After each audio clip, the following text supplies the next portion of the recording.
that is John Conley. John, that makes sense. Hello everybody, I'm Christian Lamitschka for Country Music News International, and today we have Exile here on the show. Welcome guys back to Country Music News International. Yeah, thank you. Christian. Pleasure to be back. Good to see you again. Yeah. The last year we were talking about your CD, so what's the news about you now? Well, we have just last year finished a Christmas CD, which was our first Christmas CD. The band's been together, this is the 54th year, and this is actually the first Christmas project we'd ever done. So we were involved all last year in that, and of course did a big Christmas tour, which we'll be doing again next year. But Sonny, maybe you can fill him in on some other new stuff we're going to be working on this year. Well, we actually have some new music that has been recorded that has not been released. So we're excited about the possibility of getting that out there, within later this year or start of next year, and working on some other new music. So we have that coming up because next year, 2018, is kind of a watershed year for Exile. You want to explain that a little bit? Well, believe it or not, I know we don't look over 30 years old, but next year, 2018, the band will have been together 55 years.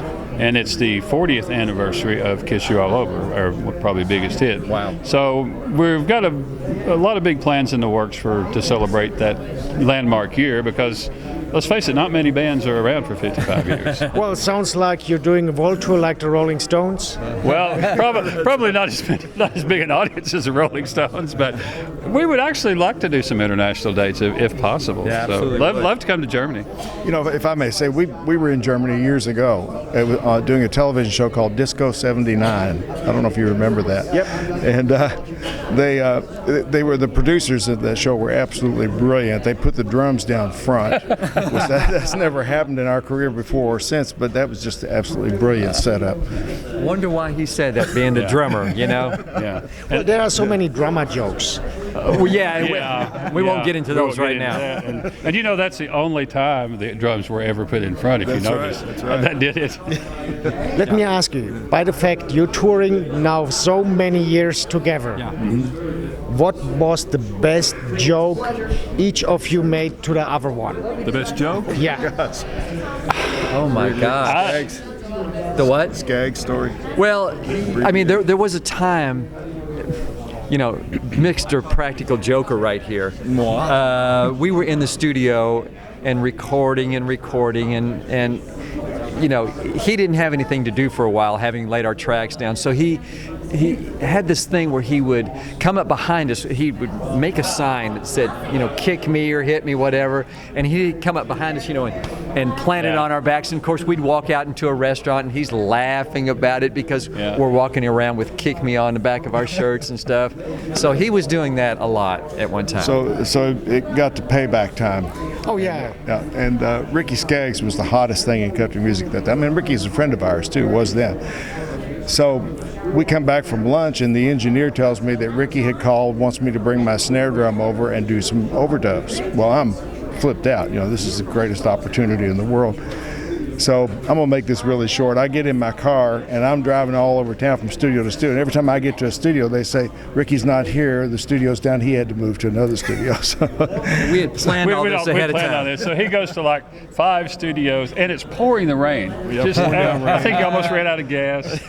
And after that, he didn't really play a lot of practical jokes. We got him back. Yeah. Oh, gosh. Yeah. So what's the best thing now? You're in an age where really relaxed by touring. Is it better now or when you started? Well, in a way, it's kind of full circle. I mean, the excitement of starting out and playing music, that whole thing about just the love of music and playing, and it feels great being on stage with your brothers. We went all through all the years with record company and the politics of radio and everything else. And we've come all the way through that till we're back to the beginning almost, where we get on stage and it's just the sheer love of playing music again with your brothers on stage, like it was when we started out. I mean, that's the way it is for me. it's like being a garage band again. I mean, it feels great. It really does. Yeah, there's not the pressure of worrying about are we going to have a top 10 hit, because we're not. So so we're actually doing it for the enjoyment of the music. So it is kind of like full circle. So can fans expect to see that when you are when you visit one of your concerts, stage diving or something like that? Well, maybe somebody stumbling off stage. We're too old to jump off the stage anymore. We have to kind of gingerly climb down. But you know, we try to be as entertaining as we can. I mean, that's our whole point, is to entertain the crowd and have a good time. You bet. Yeah. You bet. Cool. So when fans like to keep up to date with you, what's the best way? Well, there are two places. We have a website. It's www. It's hard to say.